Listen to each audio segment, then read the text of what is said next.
দীর্ঘ প্রায় 11 বছর পর এই কুমিল্লা জেলা দক্ষিণের সম্মেলন হচ্ছে। নতুন আহ্বায়ক কমিটি আসার পর জনাব জাকারিয়া তাহের সুমন আহ্বায়ক এবং ভিপি ওয়াসিম সদস্য সচিব হওয়ার পর 12টি ইউনিটে একেবারে ওয়ার্ড থেকে ইউনিয়ন থেকে থানা পৌরসভা সরাসরি সম্মেলনের মাধ্যমে ভোটের মাধ্যমে যে সম্মেলনগুলো হয়েছে, যে কমিটি আসছে, এই কমিটির প্রতিফলন হলো আজকের এই আয়োজন।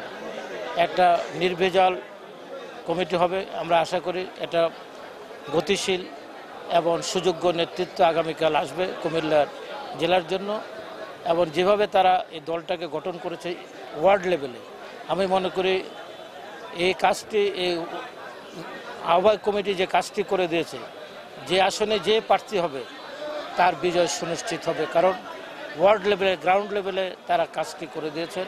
ওয়ার্ড এবং ইউনিয়ন যারা ভোটটা নিয়ন্ত্রণ করবে, এই কাজটি এই কমিটি করে দিয়েছেন। এই কমিটি সুমন, জাকারিয়া তাহের সুমন এবং ওয়াসিম এবং যারা টিমে ছিলাম আমরা সবাই এটা ধন্যবাদ বা প্রশংসা পাওয়ার।